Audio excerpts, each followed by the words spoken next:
Hello everyone, it's Cassie. Welcome back for another Trinity Stamps video. Today we're going to be doing some spotlighting with a stencil, but let's talk about what we're using first. I have this Trinity Stamps Modern Embossed Window Panel number 1. We have this brand new Full Moon stencil. There is the matching die. We won't be using the die, but that stencil's gorgeous. We have our Simply Sentimental Halloween, the stamps and the dies. You guys know how I love those Simply Sentimentals. And then we're going to be bringing in this new Hocus Pocus Gnomes. I want to use this little wizard gnome. He's so cute. And we do have the matching dies to go along with that as well. All right, so I'm going to go ahead and I've already die cut out the Modern Embossed window panel. I did use those Avery 6465. This is actually repositionable. So they're really, really great for masking. And it's a cheaper alternative, that's for sure. So I went ahead and die cut that out. I'm going to peel off part of that backing, and then I'm going to put this down on top of some mixed media paper. That measures 4 1/4 by 5.5 inches. And so this modern embossed panel covers the full bit of that, leaving the center out, of course, because I want to do a moon. So I've brought in some colors. I've got some distress inks, and we've got our blending buddies, and I'm starting off with some scattered straw, just going to blend that all over in that circled area. And then this is where I want to do the spotlighting with the stencil. Now the stencil itself is huge as far as like making a very large moon. I didn't want that big a one, so I'm just going to pick what I want. I say spotlighting a stencil. I'm not sure if that's actually what it is, but I mean, we are focusing on just part of it. So that's, I guess, why I would say spotlighting it. I'm going to bring in my magnet platform and I'm going to stick that down using some magnets. That way it'll keep the stencil in place and it'll also keep the paper in place. And then I've brought in some iced spruce ink and the blending buddy that goes along with that. It's more of like a green gray. You'll notice I'm using my finger to hold that one piece down. It is a little bit finicky right there just because the part that it's connected to is so thin. So you can either use like a little bit of repositionable tape if you need to, or my finger worked fine for that part.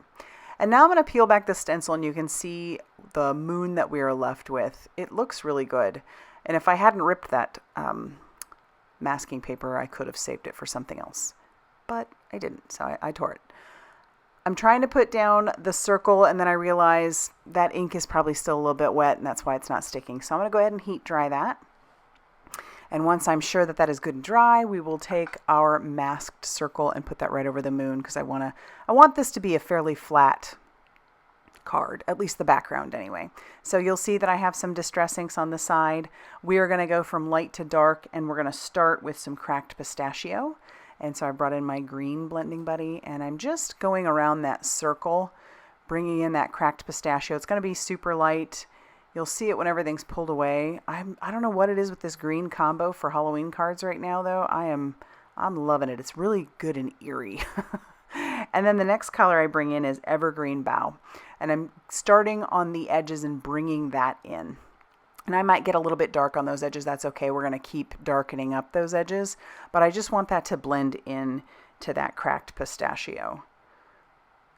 And then once we're done blending that, I'm going to move on to that last green color, which is Pine Needles. So it's a nice deep green. And blending into those greens that we already have on there, it's a really pretty color. I think that looks so good together.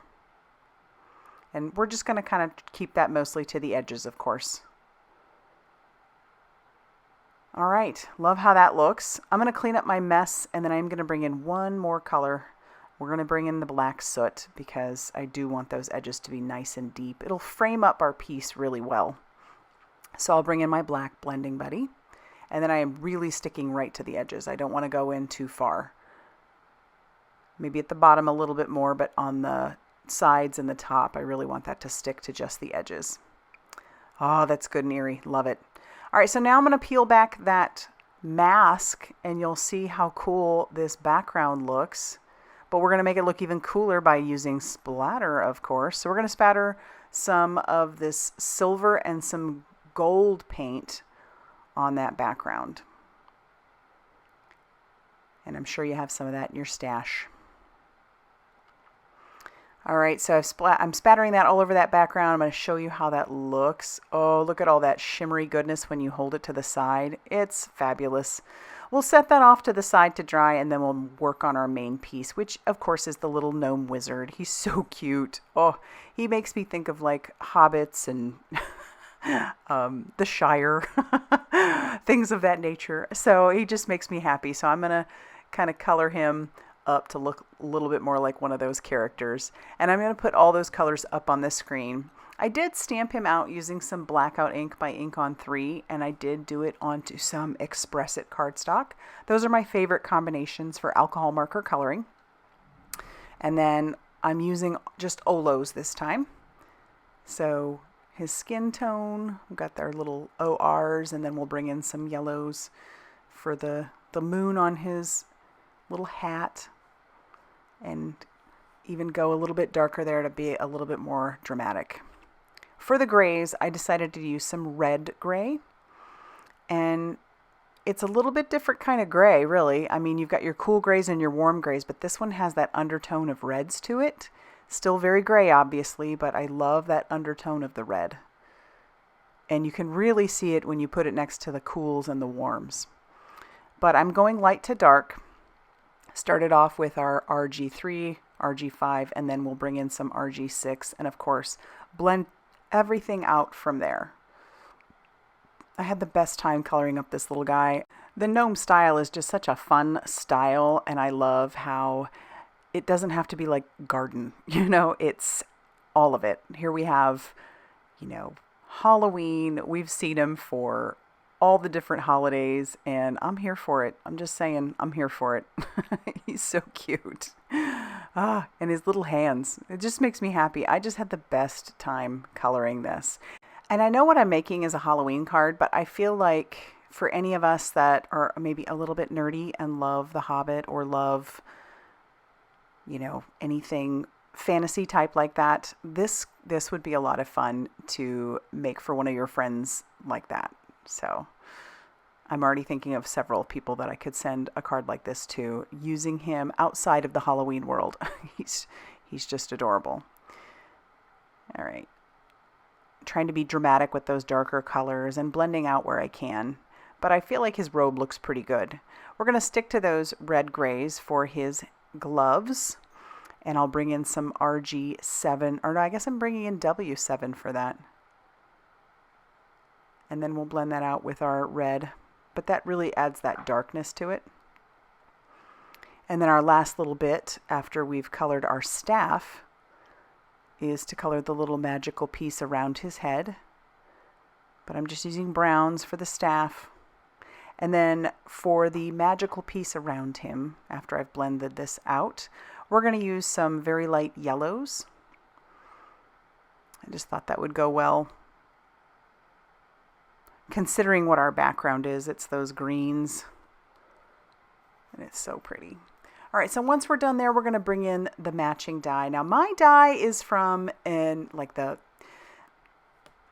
first released just to like the design teams and such. And so my die doesn't line up perfectly. The die you're going to get is, so don't worry about how mine looks. Yours will be fine if you do decide to get this one.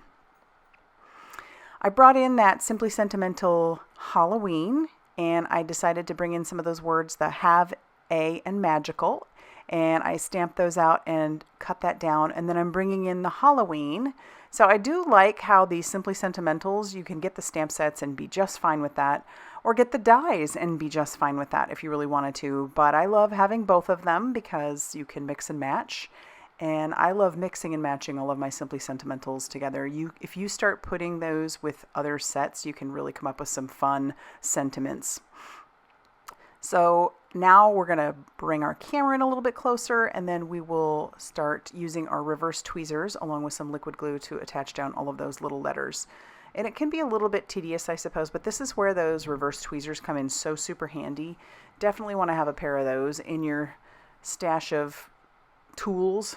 It's one that I use very, very frequently, especially when piecing things down. And the older I get, the more helpful it is. And then we'll just finish up with our last few letters. But I love how that looks. Kind of wishing that I had gone back with some of those colors that I already used and maybe did an ombre on those white letters. I know, you're surprised. I always use ombre. I love the ombre look when you're talking about words. And then we'll finish up with our N. Now to attach everything down to the front of our card, which our card base does measure for, or it's 5.5 inches by 8.5 inches, scored at 4 1/4. We're going to attach down our panel, but to attach down the other pieces, I do want to use some adhesive foam strips. So I'm going to attach those to the back of the word Halloween and also to the back of our gnome. I'm going to leave Have a Magical without the foam because I want that to be right down on top of the word. We're going to kind of tuck it behind Halloween, just using our liquid glue. But I pulled off all of that release paper on the back of the word Halloween and also on our gnome, and then we can put that down on top. And now naturally, you know, I could not stop there. There's so many great embellishments in the Trinity Stamp store that I pulled out a couple. This brand new one, it's called Non-Toxic, and it's got so many really cute little clay bits in there, whether it be a cauldron or a little poison bottle. And then there's also just really pretty shimmery bits in there. And I'm going to grab in some of those, some of the greens, because they just go so well with that background. So you can sometimes look through your stash of some of those embellishments and you can, like, look, there's even stars in there. It's super fun. And I'm just going to attach those down using my pickup stick and some of that liquid glue. And then this is where I want to bring in that other one called Pineapple Twinkle, because it went really well also. And there are different sizes to that. So as you can tell, I've been very liberal with both of those embellishments. But once we're done with that, I should have done this next part first before I put all the embellishments on, but sometimes I just get going and I don't think about it. But I do want to stamp on the inside. So I'm going to bring in the Distress ink, which is not formulated for stamping, but since it's in the inside of the card, I'm not that worried about it. And we'll stamp our little wizard gnome on the inside using some of that evergreen bough. And then I'm going to use some of that scattered straw for our moon and for some stars. It's just a fun way to bring out in the outside, or the outside in. And then our sentiment, that comes from Hocus Pocus. I'm going to stamp that in there. No tricks, just treats, using some VersaFine Clair Nocturne ink. And then as a final bit, I bring in some glossy accents for that little bit of magic that he's whirling around his head. And then that is going to finish off our card for today. I love all the shimmer. It's such a great card as far as like the color combo and just putting those elements in there together. I'm so happy with it, and I hope you like it too. If you do, please hit that like button. Definitely consider subscribing if you haven't already done so. And as always, I'll see you very soon in another video. Bye, everybody.